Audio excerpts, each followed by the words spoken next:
conférence de presse de ce jour, le mercredi 4 juin 2025, tous les Ivoiriens ont appris et ont vu, puisque la liste électorale dite définitive a été mise à la disposition de la presse nationale et internationale. Il était donc important pour nous, en tant qu'organisation et défenseur des droits de l'homme, en tant qu'acteur important impliqué dans le processus électoral en Côte d'Ivoire, de nous prononcer, de donner la position de ces deux grandes organisations qui se sont engagées ces 10 dernières années à lutter pour l'instauration de la démocratie, consolider la démocratie en Côte d'Ivoire et aussi faire en sorte que nos populations ivoiriennes puissent avoir de meilleures conditions de vie. Mesdames et messieurs, sans trop tarder, je vais passer la parole, puisque nous allons nous prononcer aujourd'hui sur deux points fondamentaux. Le premier point sera, le premier point, il s'agira pour nous de donner la position de la PECSI et de la FIDOP sur la révision de la liste électorale, pas la révision, mais la liste électorale qui a été mise à la disposition de nos concitoyens et qui sera prononcée par mon très cher frère conférencier, Dr Boga Sako. Et le deuxième point, ce sera votre serviteur, Ibrahim Yaoureni. Donc, je vais passer la parole à mon très cher frère, Dr Boga Sako, pour qu'il puisse, comme il sait très bien le faire, bien prononcer les mots, dire sa part de vérité sur ce qui se passe en Côte d'Ivoire.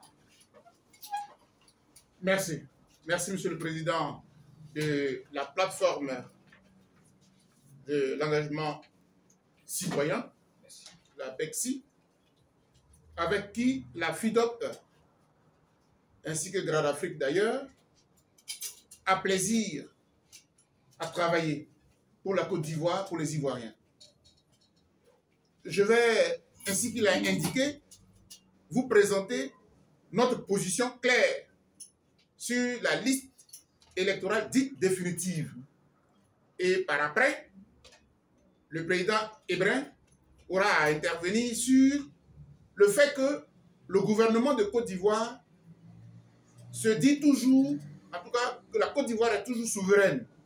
Et donc, vous pouvez contacter qui vous voulez, la Côte d'Ivoire est souveraine. Ça veut dire ce que cela veut dire.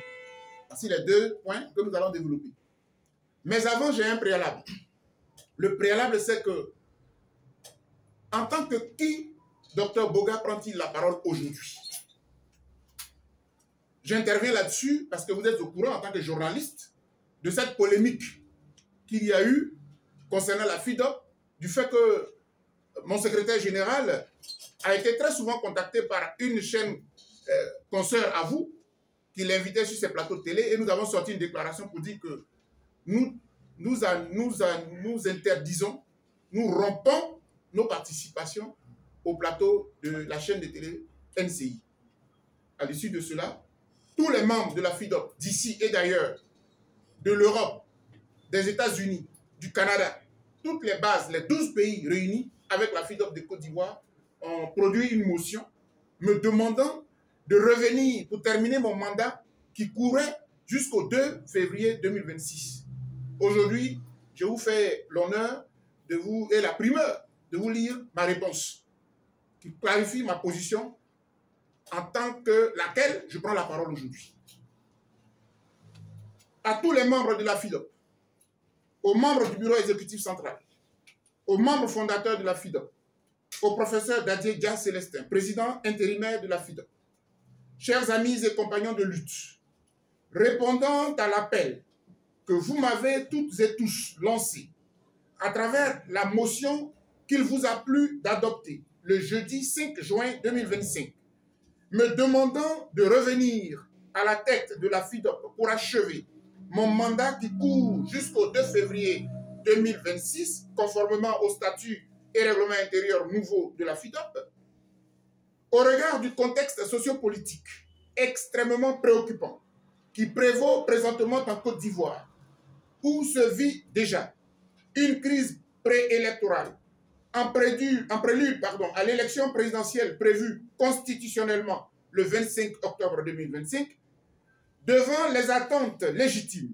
de nos compatriotes, des démocrates et des épris de justice et de vérité dans le monde, qui espèrent tant en la Fondation internationale pour l'observation et la surveillance des droits de l'homme et de la vie pacifique, la FIDOP, faisant foi de ce que la défense des droits de l'homme a toujours été ma vocation de vie et que la FIDOP est cet instrument précieux que le divin m'a inspiré en revenant d'Israël en fin 2008 pour défendre les droits sacrés de tout être humain, j'accepte volontiers de rapporter ma décision de suspension de mon mandat du 23 septembre 2024 et je prends solennellement l'engagement de reprendre la présidence de la FIDOP à compter de ce jour spécial, lundi de Pentecôte, pour achever mon mandat qui court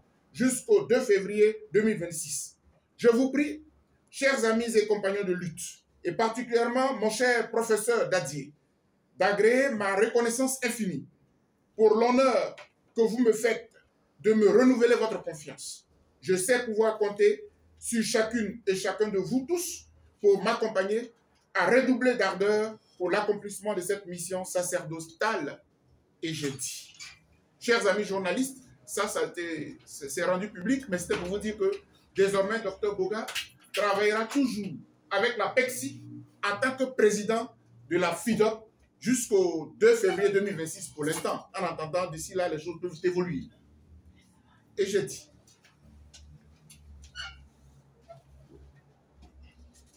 conférence de presse conjointe, PECSI-FIDOP. Position de la FIDOP et de la PECSI suite à la publication de la liste électorale dite définitive par la commission électorale indépendante. J'allais dire encore dite indépendante. Le sujet 1. Pour nous, si nous voulons la paix en Côte d'Ivoire, cette liste électorale ne doit point être la définitive. Alors que les populations ivoiriennes attendaient avec beaucoup d'espoir que le gouvernement ivoirien et la commission électorale dite indépendante et puis être en train d'envoyer des huissiers dans leur domicile à Côte d'Ivoire. Mais attendez, pourquoi vous jouez avec nos intelligences? C'est une insulte à notre intelligence. Arrêtez de manipuler la justice pour faire prévaloir votre turpitude politique. Ça ne passera pas. En définitive, parce qu'elles s'opposent et qu'elles s'opposeront toujours à toute nouvelle guerre liée aux élections en Côte d'Ivoire, la FIDOP et la PECSI réitèrent leur appel au dialogue et à la paix en s'adressant principalement au président de la République de Côte d'Ivoire, chef de l'État, et puis en parenthèse, président du RHDP. Car c'est lui, le garant de l'unité nationale et de la paix dans le pays. Monsieur le président de la République, les Ivoiriens et les Ivoiriennes ont de plus en plus peur. Faites quelque chose, dites quelque chose, et la paix reviendra dans ce pays. Que Dieu protège la Côte d'Ivoire et tous ceux qui vivent dans ce pays. Au nom de la FIDOP, au nom de la PECSI, en ce lundi 9 juillet, nous avons dit. Merci. Merci. Nous allons